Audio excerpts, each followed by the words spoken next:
Voilà,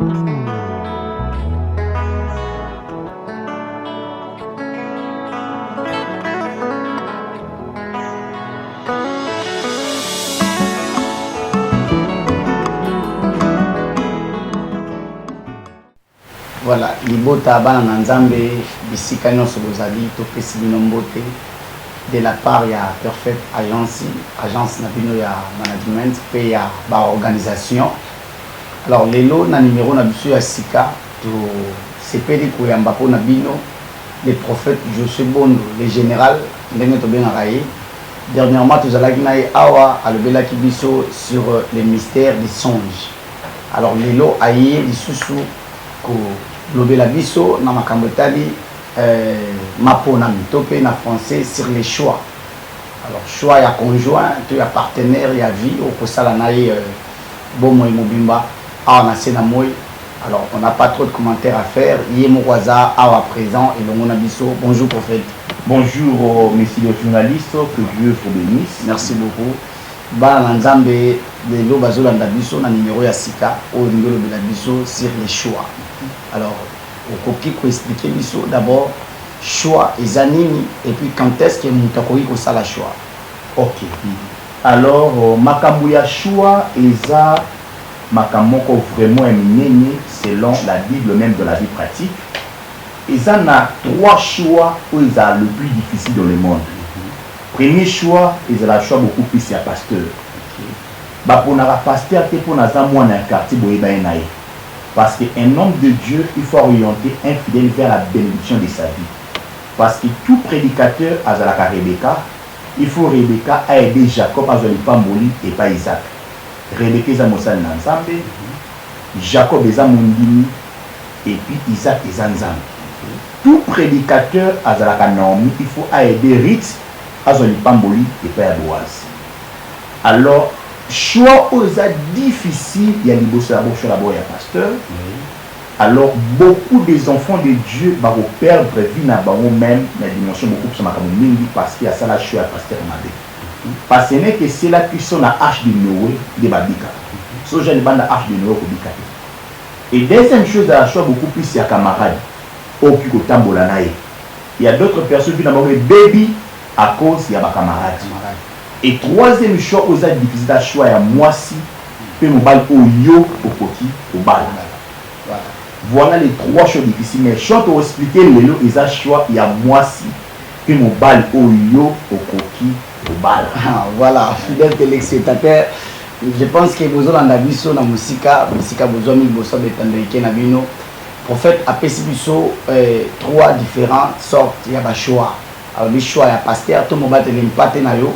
Choix il y a camarade et puis choix il y a moi si tout mobile robal. Alors lelo à kiminga parce que na la manière aux mingi na choix il y a pasteur parce que on les a eloko yo ezo mema lelo malédiction église à Congo parce que lelo tozomona ba na nzambe belé asia koya na maboko ya mutu moko boye nzokande na ona yebi berger aliaka mpate na été. Alors et yo comme grave comme on a que berger comme ko lia mpate. Malheureusement, prophète a kimi biso nango le bito de la choix ya moi si na mobile. Alors prophète wana est venu le troisième position hein, choix ya moi si troisième position. Alors pour retenir ni topé au niveau fungo la biso ni na choix ya moi si na mobile. OK. Normalement le choix même la Bible tout est mis à partir à Genèse 24. Abraham, notre père de la foi, nous a prêché sur les tout. Abraham a été sur le tabernacle. Abraham a été sur la croix, Abraham a été sur l'offrande, Abraham a été sur l'enlèvement, Abraham a été sur Nios, Abraham a été. Abraham payé à l'accès de comment nous vont faire un très bon choix, selon Genèse 24. Alors, on remarque dans Genèse beaucoup plus 24 bien sûr, au moins Abraham a beaucoup plus Eliezer serviteur que non.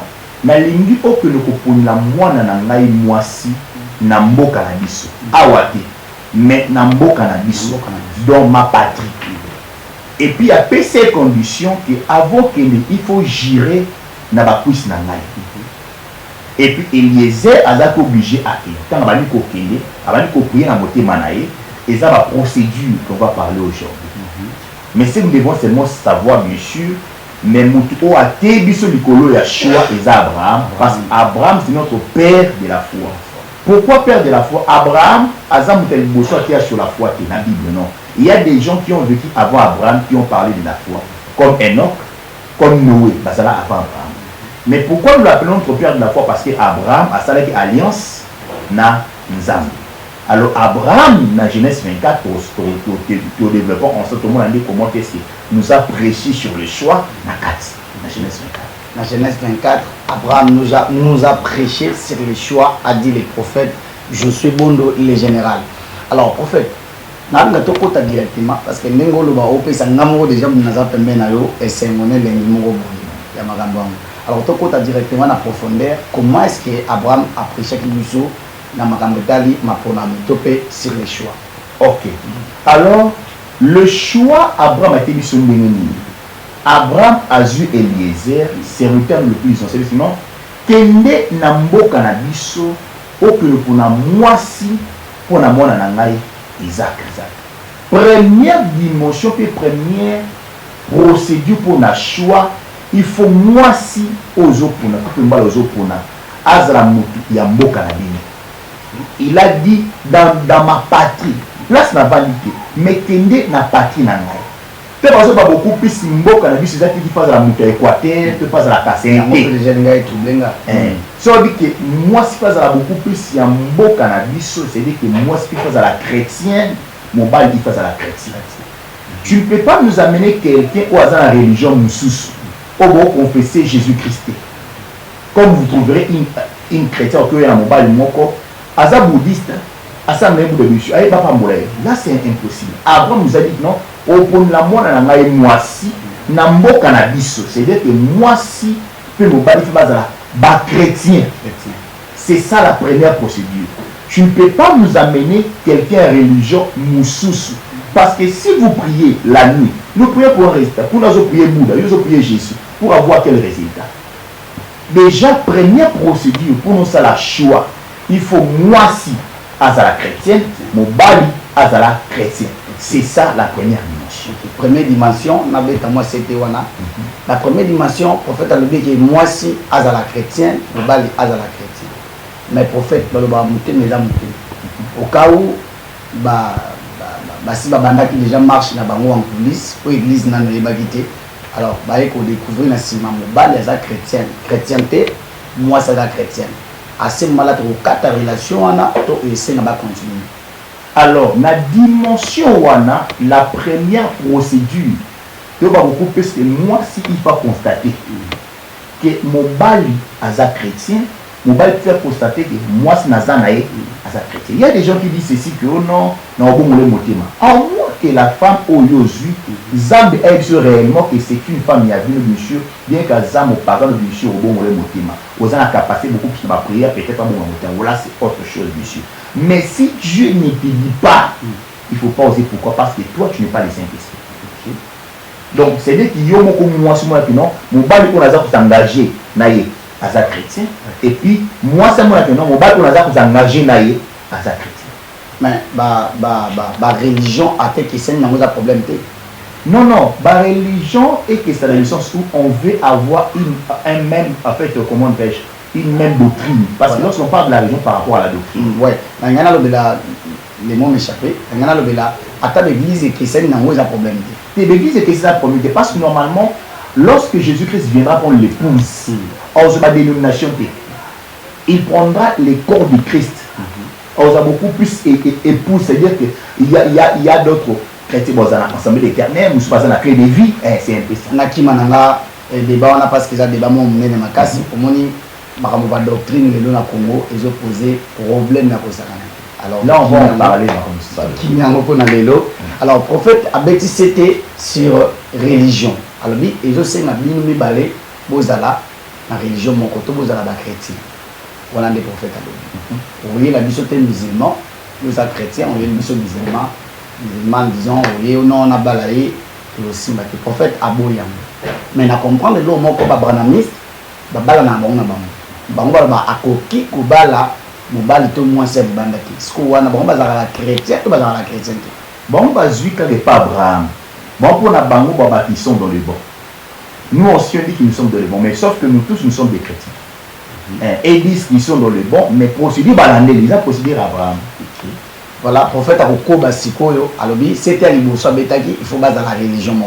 Maintenant, prophète Arokoba, attend sa mission de modalité, monsieur Tikal. Ok. Deuxième procédure, Abraham a dit à Eliezer qu'il faut gérer la cuisse nanai. Il voulait seulement dire, à part que moi si, Aza chrétien, mon bal Aza chrétien, lorsqu'on voit cuisse, parce que normalement, Moutaza a des cuisses. Des cuisses Moutaza n'a c'est l'ancienne alliance et la nouvelle alliance. Des cuisses Moutaza c'est les cieux et la terre. Des cuisses Moutaza ils ont décrit à Bartimée. Bartimée dans la première fois, il y a Ayoki, deuxième fois, il y a Ayoki. Des cuisses à Moutaza et ça, Jésus-Christ dit ici, en vérité, je vous l'ai dit, à la loi et au témoignage. Donc, dès que ce n'est que pour d'autres personnes, pour ne pas exagérer, c'est l'Ancien Testament et le Nouveau Testament. En d'autres termes, c'est-à-dire qu'il faut moi si que nous battions assis dans la parole. Okay. À part cause à la chrétien, il faut que nous assis dans la parole. Nous avons des chrétiens, maintenant nous avons à côté de la boîte, à Mélaramassang, à Zanabas Ebélé, à la rapidité. Là, c'est autre chose. Mais hormis cause à la chrétien et chrétien, bien sûr, il faut tambola, nakobanga nzambe, aux assis dans la parole. Donc, pour oser accès dans l'ibala, ils ont nécessité de mettre mon roi à Robang nzambe. La crainte de l'éternel. Pourquoi j'ai dit ça? Moi, je suis marié. Dans la tambola, je vois aussi des femmes qui sont plus belles que ma femme. J'aurais peur, il y a un Nzambe ou Azomona. Ma femme aussi trouvera des hommes qui sont plus beaux que moi, qui parlent plus que moi, même la dimension peut-être la puissance, Dieu que Dieu m'a fait grâce, la dimension puissance, miracle, bien sûr, mais sauf qu'il trouve aussi des hommes peut-être plus que moi. Mais ce voilà l'importance d'avoir un homme et une femme qui craignent Dieu. Donc voilà, là c'est la deuxième procédure. Deuxième procédure, il faut que tambola na crainte de Dieu. Alors, wanape, tu vas voir comme ça va débébélé, parce que tu mususu a changé ma colo, tu vas le barra, a changé ma colo, mais a changé ma bongola mutemate. Abanda ko kine peut-être ma boîte, pour na le roi comment on l'église, mais vu na eza ko concorder tena li lobanzambe, pour na ya lobiki a comme chrétien. Or comme chrétien liboso, eza vie le prophète au parce que la circonstance nous tous écoutana kuna mtu azate donc il commis mtu nanzam wana prophète a été dans mon PCT sur la crainte de Dieu et troisième procédure prophète a fait biso alors quand Eliezer abaniko kende abaniko prier dans mon thème on dit que non Seigneur maintenant ça trop compliqué mais moi si oyo na kosinga mai na pu parce qu'il faudrait voir à prier on a kena moi ce qu'on a kosinga mai on peut sangala ba chameau et ça m'a opposé pour Isaac. La première chose, Eliezer a prié. Qu'est-ce que nous constatons aujourd'hui? Au monde, on a déjà amicoti na bolingo. Avant d'aller contacter une relation amoureuse, tu n'as pas besoin. Au monde, nous sommes déjà amicoti na bolingo. C'est moi au monde, on a 6 ans na frère. Et puis surtout, nous avons zabalobini no yaya. Attends, bolingo déjà côté du même 600 na mikuwa. Voilà ceux déjà pourquoi? Parce que l'amour déjà est aveuglé. On demande à Dieu avant de nous contacter. Donc,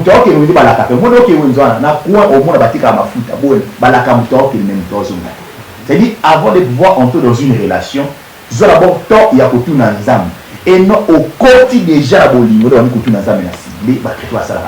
voilà, prophète, question est égale à toi, psychologue.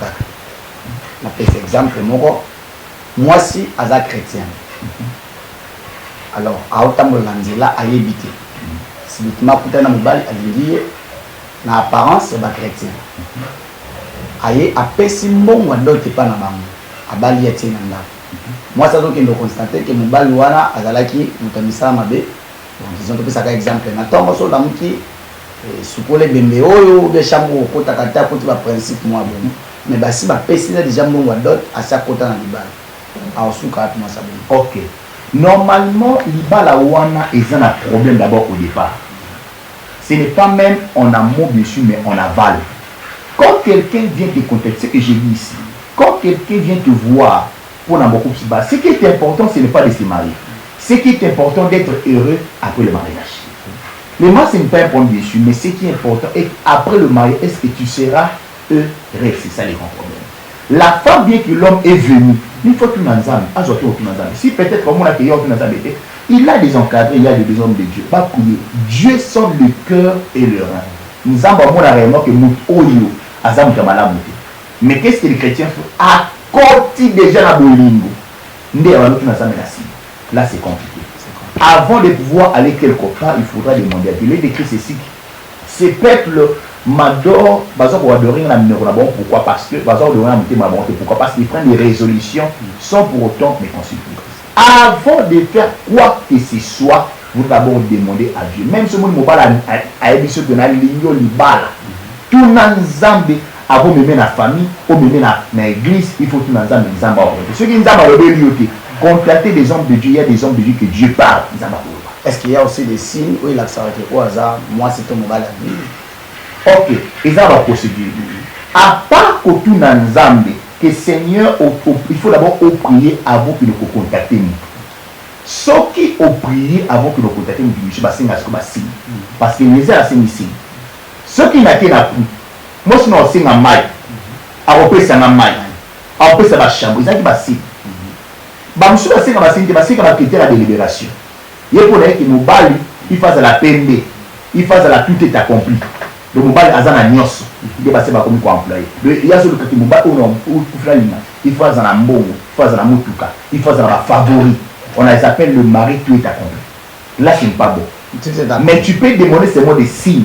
Sauf si tu as signe en Zambie, Dieu respectera les signes au Yochi. Même je dois faire un signe avec un Zambie. Mais il y a des choses qui sont victoire. Il y a des rosé et ils ont des couleurs pour Seigneur. Rosé, c'est qui le couleur pour Seigneur? Il y a des rosé qui le couleur pour Seigneur et qui t'a CP qui t'a. On demande des signes quand tu veux entrer dans une relation. Nous avons si réellement à Zéhengaï, n'a pas signe boy, la mona, et puis nous avons pas ça la fonction de signe parce que les airs ont assassin. Moi, ce qu'on sait en maille, on peut s'en maille, n'a pas chameau, les airs signe. Mais il y a aussi des moments où nous avons bâti à silencier. Alors, dans un moment, bon, et quand même, on peut dans 4 arguments. Oui, il y a quelqu'un qui m'a posé la question sur une Zambé appelée l'amour de moi. J'avais dit ceci. Dieu ne peut ou ne pas choisir pour quelqu'un la femme, mais Zambé a orienté. Dieu peut orienter par rapport beaucoup plus à moi au lieu où tu soit. Mais bien qu'ils aient orienté, c'est-à-dire que moi, si nous avons orienté à ça parfait, non. Tu verras une femme qui a la grâce, qui est belle, mais tu ne verras jamais une femme parfaite. Tu feras un homme qui a la grâce, qui a l'onction, mais tu ne verras jamais un homme parfait. Bien qu'ils aient que moi, si on a moi, ça vit, mais quelque part, à ça n'a pas défaut. Mais ce qui est important, c'est d'orienter au place, soyez pas que non, ils ont la capacité de changer. Soit on remarque que les défauts, ils ont muté par rapport à la partie positive. Soit la partie positive, ils ont pété à 70%, les défauts, ils ont 30%. Et puis, toute femme qui a ligne nous balle, ils ont la capacité de changer le comportement. Parce que l'homme a fait de pas moi, ça moi, c'est pas la fait de pas me balayer. L'homme a la fait de pas moi, ça moi, si pas la fait de pas mon bal oyo alimaka. Comme a dit le général. Alors, général, au pays qu'on va approfondir sur une quête. Ok. Si koyo Eliezer akina kopuna mwasi na plus.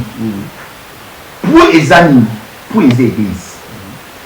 Référence union soit libala topi à relation et tu rappelles référence passe beaucoup kana. Eliezer qui n'a pas musuke akena na plus. On remarque basimbi ya binene bazo bon na plus. On remarque Isaac Azwa Rebecca n'a plus. Nani Rebecca Azwa Rebecca n'a plus. Au moins, on a même Moïse. Azwa Sephora n'a plus. Au moins, même dans la Bible, il y a encore une femme qu'on a, beaucoup plus n'a plus. Même Oyo, on a mis Rebecca Oyo. Moi, c'est ça. Bazou n'a plus. Beaucoup de grandes femmes, beaucoup plus n'a plus. Il y a même un prix beaucoup plus dans Jean 4. Femme samaritaine. Beaucoup de gens n'a plus. Donc, la plupart des grandes femmes, beaucoup plus n'a plus. Oui, et ça église. Raison pour laquelle, bien que dans l'église, bien sûr, il y a beaucoup plus basse, bien sûr, raison pour laquelle on demande toujours la volonté de Dieu. Pourquoi? Parce qu'à l'église, il y a même des lits. il faudra demander la volonté de Dieu, bien que Isaac et Eliezer, que nous avons beaucoup plus, moi, sinon. Oui, pourquoi? Parce que l'église, balou bazali. Parce que chaque relation amoureuse est la référence, na place beaucoup de temps. Au moins, c'est beaucoup de temps dans l'hôtel, beaucoup de temps dans la boîte de nuit. Ce n'est pas la boîte de nuit pour moi, c'est une balle. Ce n'est pas dans l'hôtel, jamais. Parce que même la Bible dit ceci, là où 2, 3 sont réunis en mon nom, je suis au milieu d'eux. C'est-à-dire que choix ma lame, bah ça n'a beaucoup plus n'a plus. Choix ma lame, ça n'a beaucoup plus n'a plus. Et puis tant que aille beaucoup plus n'a plus, oui, il y a beaucoup plus d'église. C'est l'église qui est nani Moïse qui n'a pour na Sephora. Des belles femmes où il y a ma lame, où il y a belles de figures et de tailles. Et puis il a précisé que Rebecca était belle de figure et de taille. Lorsqu'on dit belle de figure et de taille, exactement que beauté physique, non. Lorsqu'on dit belle de figure, c'est-à-dire c'est une personne qui est créée à l'image de Dieu. Moutunios a créé l'image de Zambi, a belle de figure. Lorsqu'on dit belle de taille, donc les hommes a façonné en fonction de la parole. La parole de Dieu qu'il ne faut pas refuser, il ne faut pas qu'on y va. Tant aux autres, quand on fonctionne par on est belle beaucoup plus de taille. Mais de manière belle peu physique, et beauté peu physique, ils ont été malades. Parce que choix, ça là en attendant. Nani ngano en attendant, parce que si on a une bonne matité, ça là choix une fois pour toutes. Donc si on a mon serment en église, on doit comporter mais bien display paysan en bien té. L'église. Alors, j'aimerais dire une chose. La beauté physique est aussi importante dessus. J'aimerais dire une chose. On ne marie pas la beauté et la taille de la femme, mais on marie les comportements et les caractères. Les comportements et les caractères. Parce que même si moi, c'est ça qui tôt, pour se comporter ma bête pour une aïe. On ne marie pas la beauté d'une femme, mais on marie les comportements et les caractères d'une femme. Cela empêche à ce que la femme soit aussi belle de figure. Sarah était belle de figure.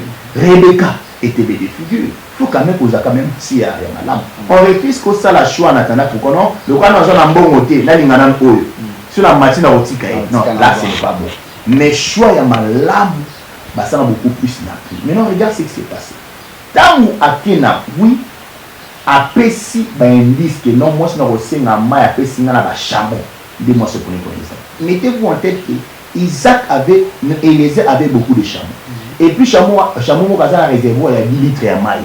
Donc après ça y est maïs, n'a pas chameau non soit na maïs. Ça y est c'est un sacrifice.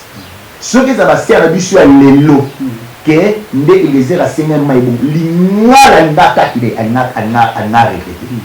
Tu peux rater aussi un mariage à cause d'un mauvais langage. Il y a beaucoup de nos sœurs. Moi, je refuse. Oh, à on refuse beaucoup plus des insultes parce que tu ne connais pas l'avenir de quelqu'un. Ici, Rebecca nous a appris la langage de ma lame de 1. Rebecca nous a appris il faudra respecter tout le monde. Rebecca apprend le biseau, image puis à sacrifice. Nous sommes dit que après ça, chameau sur maille et puis Eliezer. Et c'est une image à sacrifice. Au plus, on va le faire la passe. Il y a une image à sacrifice. Parce que ce qu'on met ici, chameau maille malade, nous traversons le désert. Au moins, nous sommes un garçon, la vie est difficile, n'a pas si, la vie a passé. Il y a un chameau. C'est la vie a difficulté. Il y a un frère, tout est accompli. Il y a un frère, tout est accompli. Papa, j'ai compris une chose. Moi, c'est pas beaucoup plus la difficulté. Le mari sait bien le respecter. Pourquoi? Parce qu'il y a une passe. Et puis, c'est la choix ma lame, on s'en met de l'autre côté. C'est la choix on s'en met bon. Parce que ça a un bon et belosa ou yébani. Nous sommes du mot pourquoi? Parce que nous avons un bon parce que yébani. Moi, le mot est pas bon. Il y a un frère, mi au bas matin à gloire. Tant il s'agit de ma camboche, ça la choix ma vie. Pourquoi? Parce qu'à sali choix la gloire. Nous sommes le kaka lié pourquoi? Parce que yébani yata on a combo na yo, na zana bonimo na yo. Ba frère mingi ba quoi pourquoi? Parce que sali choix na grandeur, ça la choix na grandeur, ça la choix on s'en met de l'autre côté. Moi ça lui monde na côté le bon. Et j'ai toujours connu des phrases où ça sert au nom des abonnés, dans la photo, des abonnés, des héritiers. Et ça ne sert à rien que la sœur a l'immobilier à tout le bongo. On saura réellement que cette sœur a une femme, pas celui qui trouve une femme trouve le bonheur. Il y a d'autres femmes qui se coûtent pas pour qu'ils font le boss. Comme ma femme. Quand j'étais encore dans un autre côté, mais quand je me suis croisé avec elle, après l'avoir prédéfinie, ça m'a pris ma propre. C'est là qu'on reconnaît que cette femme m'a amené réellement du bonheur. Azo le balroi coach, alors le balroi maramba bien. Donc le quoi mon tolo maramba bien. Donc awa na ko na façade, il y a ba prophète mais il y a ba docteur. Alors ce qu'on nous écoute en prophète, c'est facile à repérer ça ba contact naé parce que les gens ba te beli ba na ko ça ba encadrement na ba couple na bango. C'est facile de écouter un prophète parce qu'il y a déjà une expérience et puis il y a c'est facile qu'il a orienté jusqu'à la fin. Il y a il y a choix choix malam. Maintenant prophète, tout le monde a battu un païen mais babalani couple on peut qui devient d'ailleurs ba chrétien ba comme si quoi pour tolier pas na bango. Voilà ce que les hommes ont dans la vie quotidienne. Ok. Il y a d'autres personnes basées dans savoir-vivre. Je remarque beaucoup de fois les chrétiens, ils ont des désordre, des bélodés. Donc ça peut être que parler à langue, parler langage, non. Le parler à langue, c'est autre chose, bien sûr. Pour la ceci. Baba la moi cité pour la parler à langue. Baba la moi cité parce que Athé Akamalam, Baba Mobile c'était un bon prédicateur. Tu peux être un bon prédicateur, mais un mauvais mari. David était l'homme selon le cœur de Dieu, un bon serviteur, mais un mauvais père de famille. 500 femmes, moi le Mokabi.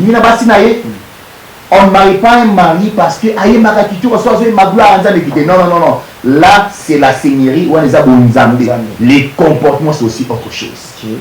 Ce monde qui font on se comprendre, on évolue bien, c'est-à-dire on se comprendre. Dans leur foyer, il y a des dialogues. Dans un foyer, la chose qui est plus importante, c'est les dialogues. Et puis, dans le dialogue, l'homme soit dans la faute, avec non, j'ai la faute à saigner pardon. Si moi, c'est ça la faute, avec non, j'ai la faute à saigner pardon.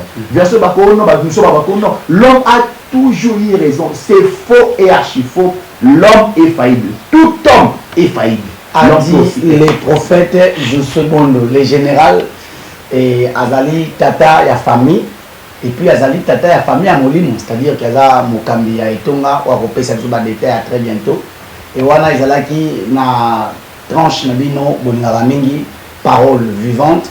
Alors l'autre le là qui sur les choix de Tuyambaki les prophètes je seconde les généraux. Alors au micro les alliés Boende Kunabino les frères Josué Van Losanga, la demeure du sacré, dans la micro. Alors, prophète, moi, il y a fait comme conseil, on a des jeunes au bateau qui est vert, pour ça, le choix, na bango, on a pour viser sur le bal. Ok. Bah, j'ai ça beaucoup plus choix, pour ça, la choix, un coup de foudre. Au moins, il y a tout à moitié, mais panzani, yewana. Sur ça, choix, un coup de foudre, il y a au regretter. Bah, ça, la choix, c'est pour la mao. Au hasard, on fait des pères et des mères, na balaye. Et on reconnaît la sagesse d'une femme ou sinon d'un homme, ceux qui moi s'assimilent, qui sont la c'est là qu'on reconnaît beaucoup la sagesse d'une femme ainsi que d'un homme. Il y a d'autres femmes, lorsqu'elles se fâchent, elles perdent contrôle totalement, elles peuvent inciter et les maris, n'a pas maman mobile, n'a pas beaucoup la fille de mais ceux qui ont des signes, alors c'est là qu'ils veulent beaucoup plus nous contacter. Je vais donner totalement mon numéro de téléphone dessus. On peut aider d'une façon ou sinon d'une autre. C'est plus de 143 89 85 68 580. J'étais disant que plus de 143 89 85 68 580. Là, c'est mon numéro pour que je suis bon. Si possible, le principe na adresse église, tout comme ça. Ok. Na tozana adresse église, tozana avenue Ebola numéro 651, les terminus, référence dans les Assima terrain 9. Nous prions mardi de 17h à 19h et puis jeudi de 7h à 10h30. Donc si vous venez à ces heures-là, vous allez pouvoir le prophète parce qu'après la prière, je reçois tout le monde. Il n'y a pas de salutation. Je salue tout le monde, particulièrement, Excellence Madame, mon épouse, Premier ministre en fonction, à ma femme, Maman Rit Bono, pour la salue. Pour la mission de ministre de la Santé, parce que donc tu as un Ndabouyenga, ceux qui parlent à Foufou, tout ça, ministre de la Santé, et respect.